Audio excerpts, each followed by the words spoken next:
Hello there, it's Cookies. I've got turn 31 of LA Erytheia. Let's go ahead and take a look. We've got a Hecateride, which is nice. We'll take a look at some of the summons that we've been doing. Looks like a Dire Portent went up. Yep, Earth Mother Oak this time. Alright.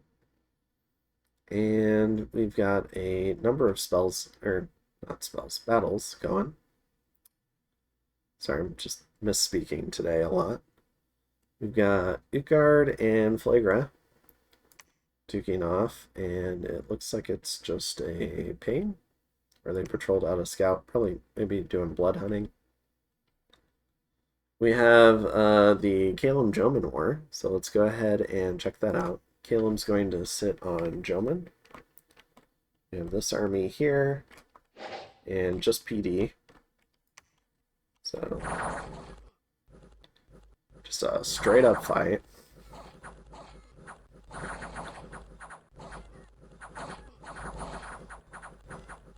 I thought this was a pretty reasonably well done invasion by Caelum. They always brought enough birds to make sure that they could get a good surround on the Jomon troops. So, yep. I mean, they're going to take some attrition trading with the Samurai because they're pretty quality units, but yeah, 22 birds. I think that's acceptable for wiping out whatever the hell PD this was. Maybe 25 or yeah, I don't know. Do you get this much for 25? I don't know.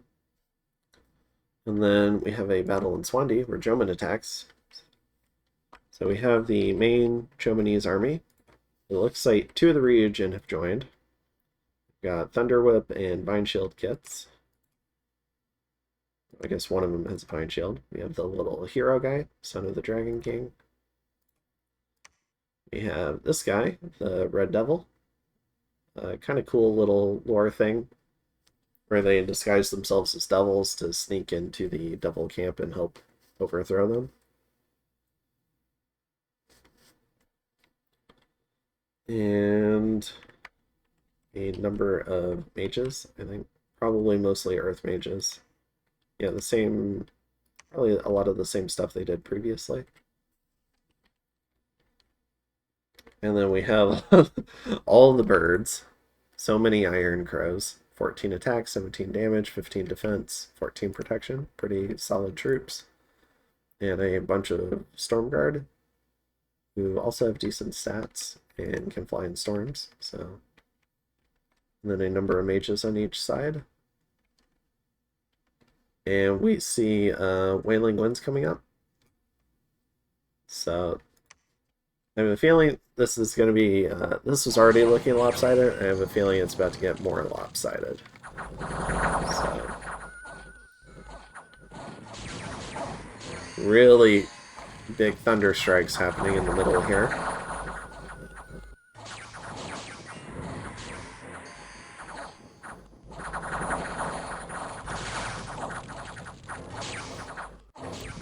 Just enjoying the battle.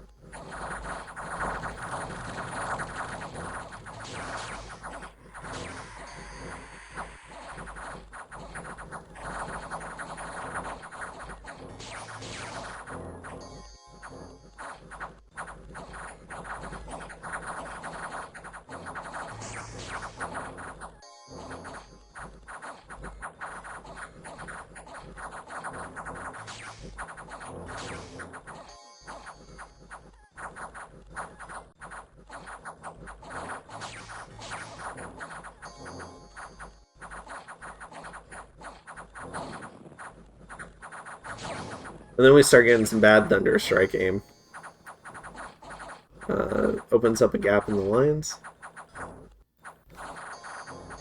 So some of the Jomon troops get to escape, including this guy, so that's kind of neat.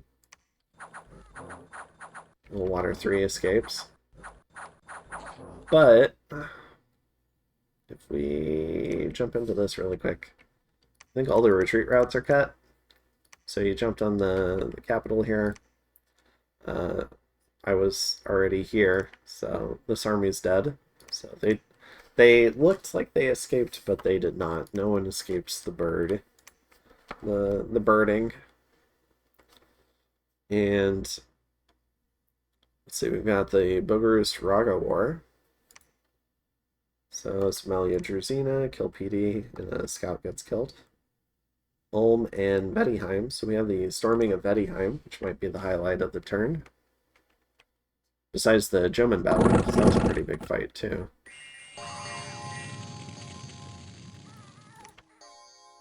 I think this is a little bit smaller though. It's definitely tough to take forts.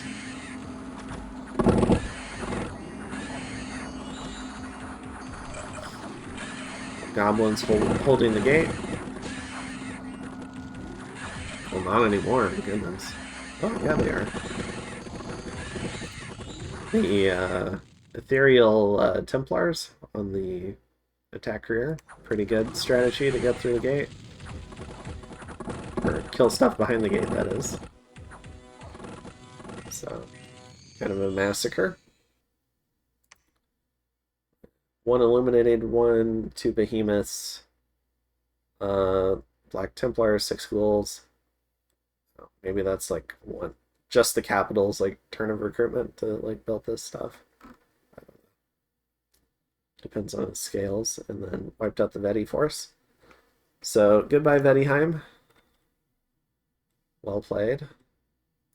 And Caelum launching a little raid, killing some gnomes. Loses 2 mages doing it, so we can take a look at that. Oh, moving in on a fort, so that makes sense. Just lost him to archers, probably. Okay. So, yep.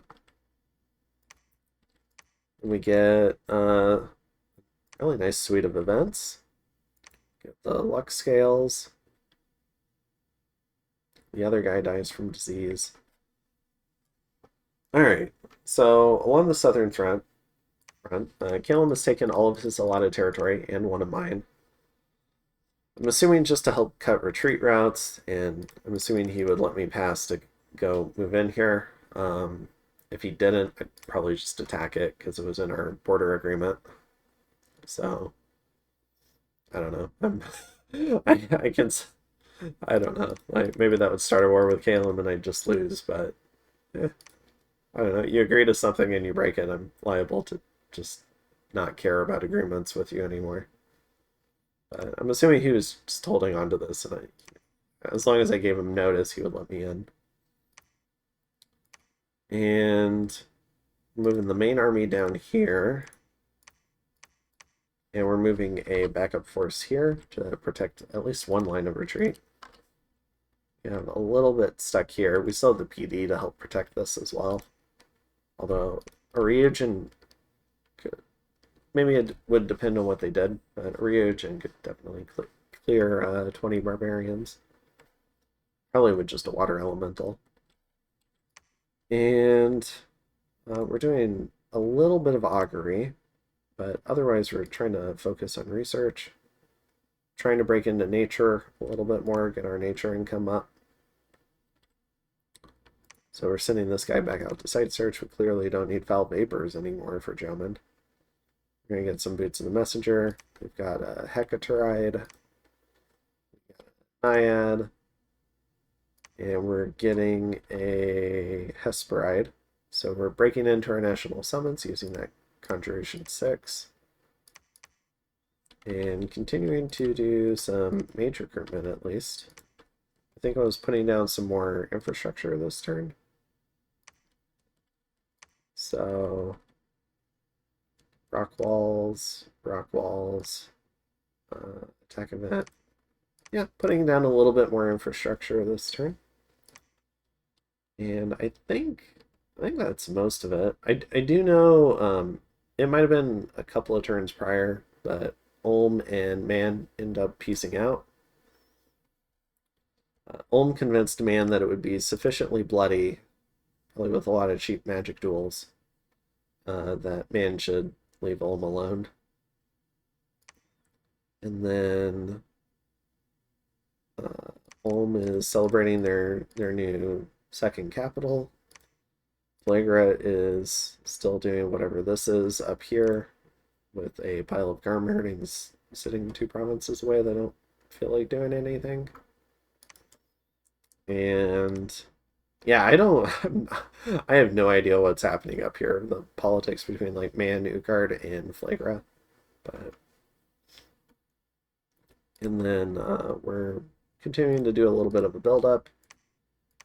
We've got these troops kind of sitting here. I think this is sufficiently far enough away from Flagra that Flagra might not know that this army is still within a reasonable march of all these forts. I'm keeping it here now because Caelum might get greedy, so I wanted to be within a safe march of this. I want to be able to intervene on Lish. I don't know what that means for my capital, though, but that was kind of the intent there. I think I've got more stuff in this region. Maybe I'd probably get defeated in detail, but maybe it would cause more attrition. Yeah, other than that, just kind of doing those summons. Chasing Alt 6, I think, was definitely a mistake. Probably the original player definitely had it right going enchant 6. You get your national spell, which is really good. You get 10 really good undead Spartans. You get Heat from Hell, you get Eternal Pyre. If you want to do that, you get Arrowfend. You get access to domes, which can be useful. You can plug Rigor Mortis and Relief into Communions if you need to, if you have, stuff to take advantage of that. But mostly just like the stuff up here, the air and fire spells are really good. And the earth stuff too, like so Dragon Teeth. If we had the earth gems for it, Riches from Beneath, maybe he was saving up for a min cast of this. That could have been possible. I have a tendency to just spend gems. So maybe this Erytheia was planning to just put up a few globals, like use that Earth Gem stockpile to put up Riches from Beneath. That would have been pretty good. But probably would have drawn a lot of aggro too. So I tend to wait a little bit longer to put up globals. If it's just like an introductory gem gen, I feel better about it, but Riches from Beneath might provoke. So that's kind of what I'm doing here, and I'll see you in turn 32.